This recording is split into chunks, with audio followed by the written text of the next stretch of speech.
There are moments in life when a tragedy unfolds right in front of someone's eyes: an accident, a painful confession, a heartbreaking betrayal, and instead of shock or sympathy, instead of fear or sadness, the person suddenly laughs. Not because they find it funny, not because they are heartless, but because the human brain sometimes reacts to horror in the most unexpected ways. That uncomfortable smile, that tiny chuckle, that burst of laughter at the wrong time can make a person look cruel, insensitive, even dangerous. But behind that reaction, hidden deep inside the mind, lies a strange, dark psychological mechanism that tries to protect a person from emotional overload. People don't talk about it because society judges silence as cold and laughter as evil. But the truth is far more complicated. When tragedy becomes too heavy for the mind to handle, the nervous system can glitch. And sometimes, tragedy triggers laughter not because the moment is funny, but because the brain is desperately trying to survive the emotional impact. There is a strange moment the human brain sometimes creates, a moment no one prepares you for, a moment that feels wrong even as it happens, the moment when tragedy appears in front of you, and instead of screaming, crying, or freezing, you suddenly laugh, and inside you feel the shock of your own reaction, like your body betrayed you, like your emotions misfired, like something deep inside malfunctioned. Most people don't understand this reaction, so they assume it's cruelty. But the truth is far darker and far more humane. Your brain is wired to protect you from emotional collapse, and laughter, in these twisted moments, becomes a shield, a reflex, a desperate attempt to release the unbearable pressure you can't consciously process. When something tragic happens, suddenly, like a crash, a breakup, a death announcement, a moment of humiliation, your nervous system can be thrown into chaos. Your adrenaline spikes, your heart races, and a strange confusion floods your mind. You want to cry, but the tears don't come. You want to scream, but your voice freezes. Something in your mind now screams for release, for a way out, for some tiny escape from the overwhelming discomfort, and laughter becomes that escape. It's not joy, not entertainment, not disrespect. It's a psychological cough, a release of tension when the human heart cannot hold the weight of fear, shame, or shock any longer. People laugh at funerals not because they don't care about the person who died, but because their body is trying to keep them from emotional collapse. People laugh when someone falls, not because they enjoy suffering, but because the nervous system reacts to unexpected shock with reflexive confusion. People laugh when they hear heartbreaking news because their brain cannot yet accept reality. This reaction is also tied to childhood conditioning. Many people grew up in families where showing fear, crying openly, or expressing vulnerability was punished or mocked. So the brain learns another defense mechanism, masking emotions with the opposite expression. The child who wasn't allowed to cry becomes the adult who laughs when they want to cry. The person who had to keep everything inside becomes the person who outwardly laughs at pain because their brain has been trained to hide vulnerability at all costs. In psychology, this is called incongruent affect, when the emotion you show is the opposite of what you actually feel. But society misunderstands this. They look at the person who laughs at tragedy and think, what kind of monster does that? When in reality, the person laughing is often the one who feels the pain the deepest, but cannot express it safely. This reaction can also come from trauma. People who have lived through chaos, violence, or unstable environments learn to cope with painful emotions through humor or laughter, because somewhere along the way, laughter became their survival tool. It became the mask they wore to hide fear. It became the armor they used to protect their heart. So when tragedy appears again in adulthood, the old survival mechanism gets triggered, even if the person doesn't want it to. Their mind doesn't ask for permission. It reacts automatically. This is why some people laugh at their own pain tooth. They make jokes about their heartbreak. They laugh while telling their trauma stories. They use humor to keep themselves from drowning in the emotions they have never fully processed. It's not that they don't feel anything, it's because they feel too much. But the world doesn't see the inner battle. The world only sees the laugh, the smile, the wrong reaction at the wrong time. And because of this, people who laugh at tragedy often carry guilt afterward. They go home and replay the moment in their mind. They ask themselves, why did I laugh? Am I a terrible person? They may even cry later, once their body finally allows the real emotion to come out. That guilt is proof that they care, proof that their laughter wasn't cruelty but confusion. The truth is that laughing at tragedy is not about being heartless. It's about the mind trying to keep you from being overwhelmed. It is a glitch in the system, a human flaw that reveals just how fragile we all are. What looks like disrespect from the outside is often a silent scream on the inside. A sign that someone is drowning emotionally and their brain is grabbing the closest lifeline. If that lifeline looks like laughter, there is another layer to this dark psychology, a layer so rarely discussed that most people never realize it exists, yet it shapes how thousands silently cope with tragedy. The brain's tendency to convert unbearable emotional pressure into physical reactions that don't make any logical sense. When a person sees something tragic, shocking, or emotionally heavy, the rational part of the brain, the part that understands empathy, seriousness, and consequences, tries to take control, but the emotional brain bursts like an overloaded circuit. In that moment, your nervous system doesn't know whether it should fight, freeze, faint, cry, scream, or flee, so it defaults to the easiest physical release it can find: laughter. Not the joyful kind, but a shaky, breathy, nervous laugh that the person themselves cannot understand. This response is called paradoxical laughter, and it is one of the clearest signs that the brain is in distress. The person isn't amused. They are overwhelmed, and the laughter becomes a last-ditch attempt to stabilize an emotional system that is close to crashing. Even soldiers in war zones have reported that sometimes in the middle of danger, someone cracks an inappropriate joke or laughs. Uncontrollably, not because the situation is funny, but because fear has reached such a peak that the brain chooses humor over panic. This pattern extends far beyond war. People laugh during arguments when they are scared of losing control. They laugh when someone confronts them because confrontation triggers childhood memories of danger.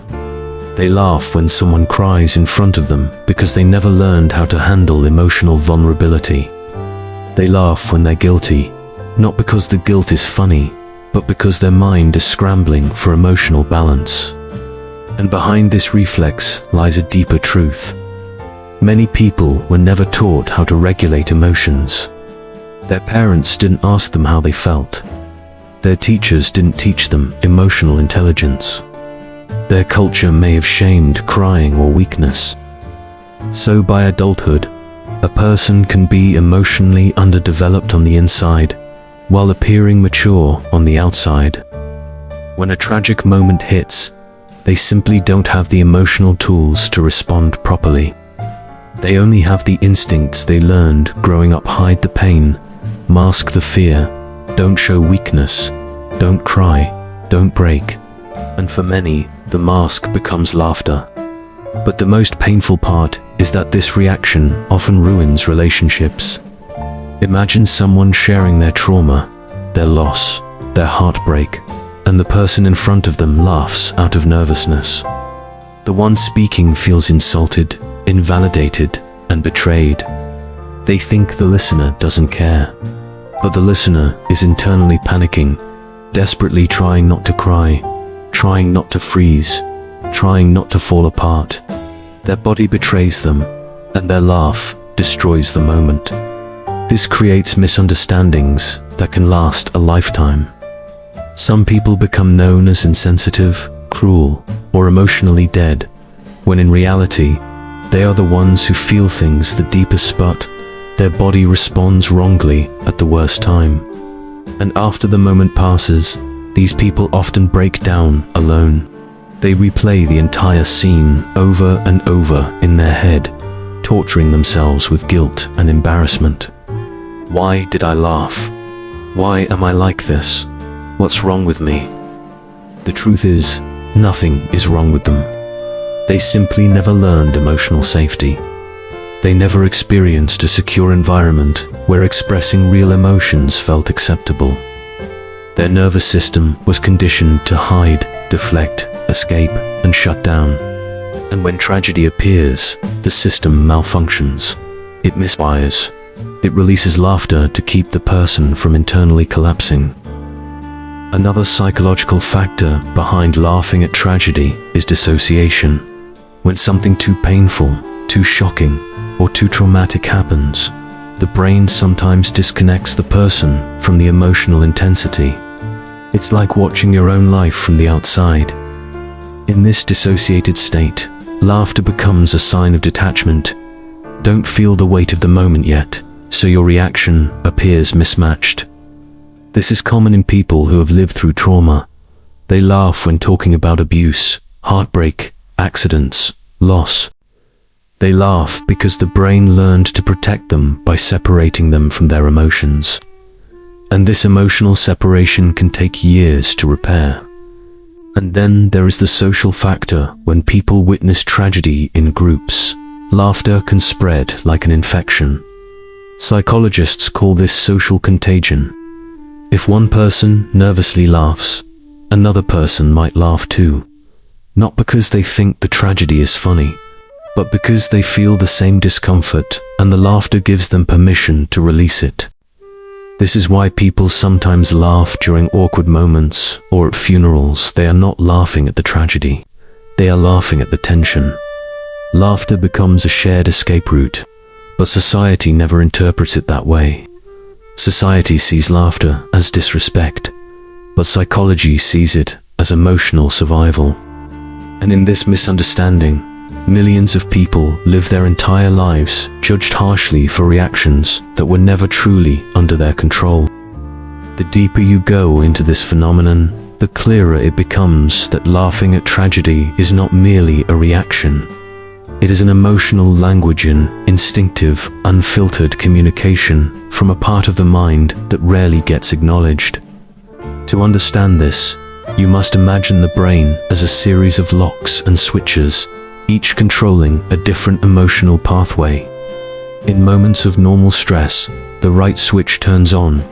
You cry, or process, or speak about your feelings. But in moments of intense emotional overload, like witnessing a tragedy or hearing devastating news, those pathways can jam. So the brain takes a shortcut.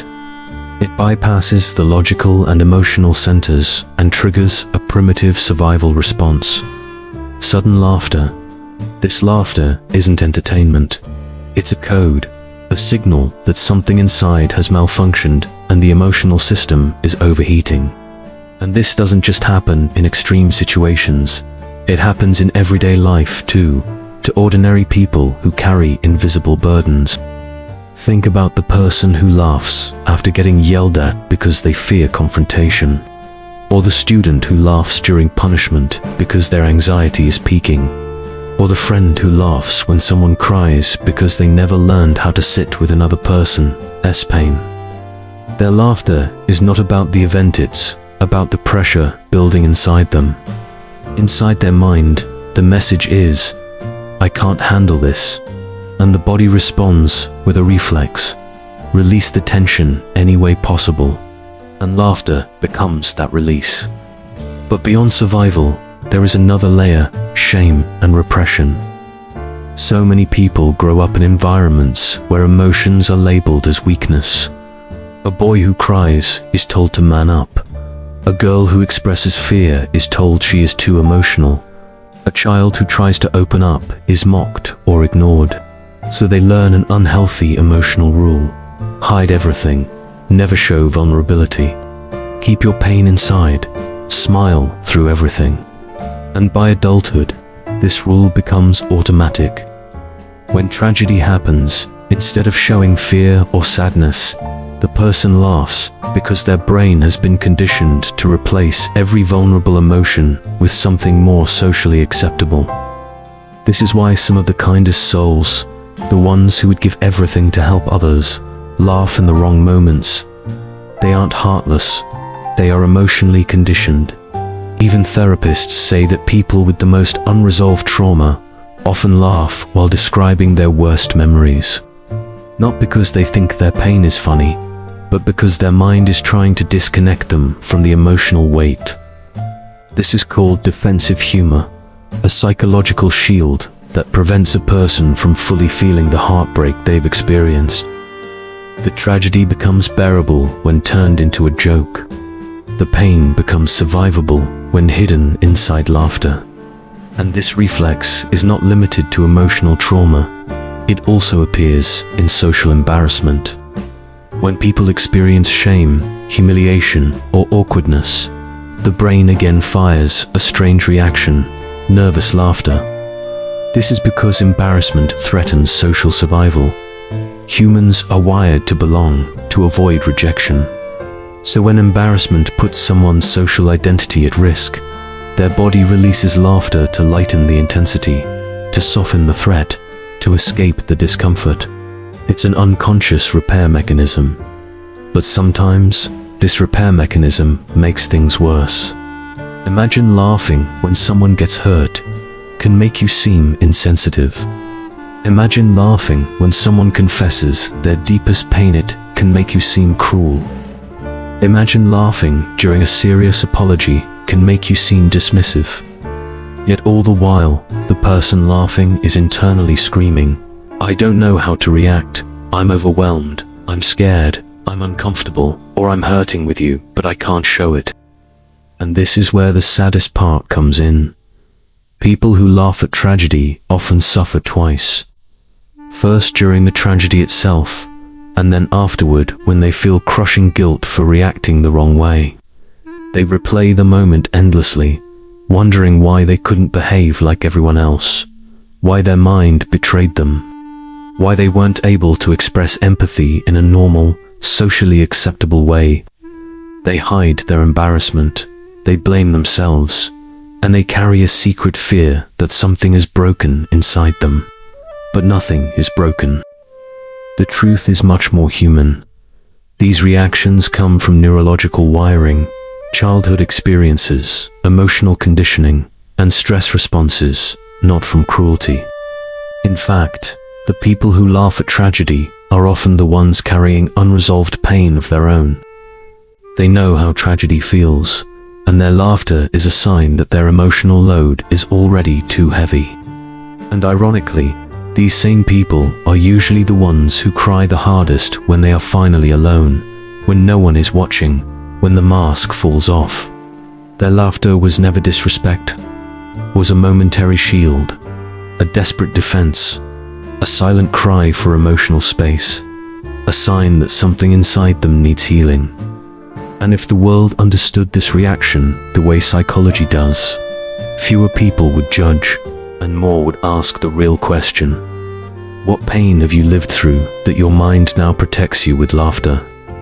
By the time we reach the final layer of this phenomenon, it becomes clear that laughing at tragedy is not a sign of wickedness, but a mirror reflecting some of the most fragile, hidden parts of the human psyche, parts that even the person laughing doesn't fully understand. If you look closely, you will notice that this reaction often appears in people who grew up being emotionally responsible for others. People who became the strong one, the funny one, the problem solver, or the peacekeeper in their families. These roles force children to suppress their own emotions, to swallow their own pain, to stay composed during chaos, and to act fine even when they're breaking inside. As adults, they carry that emotional armor into every situation they encounter. So when tragedy appears, the brain automatically reaches for the same tool it used in childhood: humor, laughter, or a forced smile. It's not a conscious choice. It's a survival habit that was wired into them long before they understood what emotions even were. And the darker truth is that laughter can be a coping mechanism for people who have been exposed to trauma for so long that sadness feels dangerous. They learned, slowly and painfully, that expressing fear or heartbreak leads to more hurt. So their brain developed a defensive response. Turn pain into something lighter. Turn tragedy into a joke. Turn fear into a smile. Turn shock into laughter. It becomes an emotional reflex that protects them from collapsing. But the consequence is that others misinterpret it. Society labels them as insensitive, careless, emotionally numb. But what society doesn't see is the emotional exhaustion behind that reaction. These individuals often feel emotions more intensely than others, so intensely, in fact, that the brain has to distort the response just to keep them functioning. Instead of breaking down in front of everyone, they release a laugh that masks the chaos happening internally. This is why so many comedians, actors, and entertainers, people whose careers revolve around humor, struggle privately with depression, anxiety, or trauma. They've used laughter to cope for so long that it becomes their default reaction to everything, even the worst moments. And when tragedy hits, the mask activates automatically. They laugh even though inside they feel like they're falling apart. And yet, beneath all these psychological explanations, there is a painful social cost. People who laugh at tragedy often lose trust in themselves. They fear serious situations because they worry their body will betray them again. They avoid funerals, emotional conversations, confrontations, or intense moments. They step back from intimacy because they fear being misunderstood. They stop opening up because they believe no one will understand their emotional wiring. This creates loneliness, the loneliness of being physically alone, but the loneliness of feeling emotionally misunderstood. They carry a fear that people will judge them for a reflex they cannot control. And sometimes, they start believing the lie that they are cold-hearted, even though they are not. But here is the truth they desperately need to hear. Laughing at tragedy is not an indicator of a broken heart, but a sign of a heart that has been forced to be strong for too long. It is a sign of overstimulation, emotional exhaustion, or unresolved pain. The brain is trying to help, even if the method looks strange from the outside. And there is a path to healing. When a person becomes aware of why they react this way, they can slowly learn emotional regulation. They can learn grounding techniques that help the nervous system slow down. They can learn how to express sadness, fear, or vulnerability safely, without their brain rushing to shield them through laughter. But this requires compassion, not judgment from the world around them. It requires people to understand that emotional reactions are not always logical, and that sometimes a laugh is not cruelty but panic. Sometimes a smile is not disrespect but emotional overload. Sometimes the wrong reaction is the only reaction the person's nervous system can produce. And if we look deeper, we discover something profound. These individuals are often incredibly empathetic, incredibly sensitive, incredibly caring beneath the surface. Their laughter in tragic moments does not reflect their intentions. It reflects their scars.